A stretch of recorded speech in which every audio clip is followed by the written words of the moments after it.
Over time, the sport of MMA has shaken its negative stereotypes to some degree and entered into a new phase of popularity and mainstream acceptance. Although many feel that hard work and determination will get you to the promised land, it isn't always a given. The development of colorful characters and fighter gimmicks throughout the sport's brief history has been very important to where MMA is today. Taking from aspects of pro wrestling, fighters are starting to understand that not only do you need to be in top physical and mental condition, but the ability to sell fights has also become a vital aspect. I'm looking to take his head off, and if he wants to stand up, great. I've been boxing my butt off, and I'm looking to take his head off. I will be champion. I'm going to make 205, and then you ain't got no shit to talk. And your lady sitting next to you, she's looking how cute I am, and you know she's thinking about me while you guys are getting busy.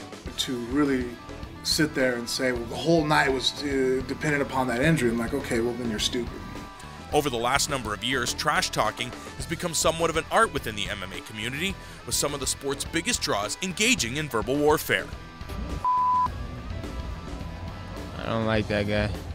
That was Kurt Pellegrino. He ain't ever gonna hurt me. Even with the kicks, nothing hurt. The body shot, man, I didn't do nothing. First of all, he's got the face you just want to smack.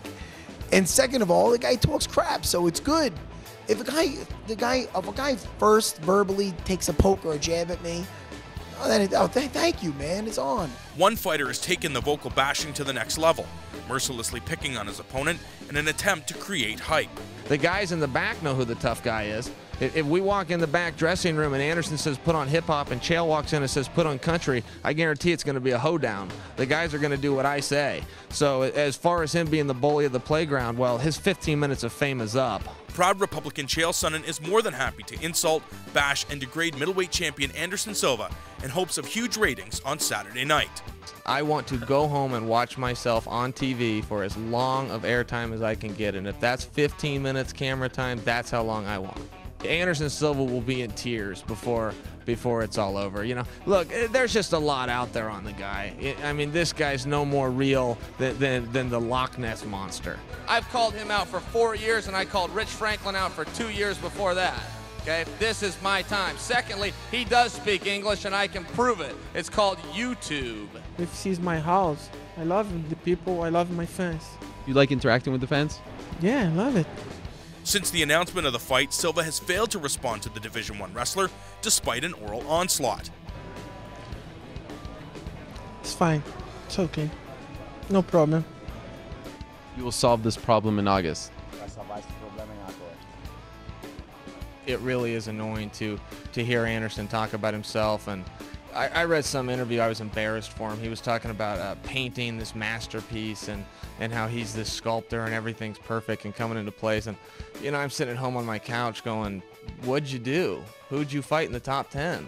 On Saturday, however, words will mean nothing when the cage door closes and Sonnen is face-to-face with a man many consider to be the best fighter in the world, a fact the 33-year-old is well aware of. This isn't Chael coming out and trying to put Anderson down every chance he gets. Anderson is fantastic. He's the champion of the world for a reason. I get that. I'm not delusional. The seemingly unstoppable Silva will have his hands full with the egotistical Sonnen, who presents a unique challenge for the Brazilian. If the Team Quest fighter can get the fight to the ground, what answers will the BJJ black belt under the Nogueiras have for the outspoken title challenger? He's got a black belt under the Nogueira brothers. I think a black belt under the Nogueira brothers is saying I got a free toy in my Happy Meal. I don't really understand what the big deal is. One of them's a punching bag, and the other one I just ignore. He's really irrelevant. Will Silva shake his recent reputation of being a dull fighter and engage Sonnen to make an example of a man who has insulted him and his team? Or will Chael Sonnen beat the odds and become the 5th man in history to win the middleweight title? I've heard of you. Now, I didn't know I'd ever meet you, but ladies and gentlemen, this is Anderson Silva's fan. I heard that he had one. I saved Anderson's job. Uncle Dana was going to give him his walking papers, and I begged him, keep him around. Keep him around for one more fight. I will retire this guy. He's a fraud. It's kind of like he gets in the ring and he likes to bow. He doesn't come from a bowing culture. If you bow in Brazil, they'll hit you over your head and take your wallet and walk off laughing.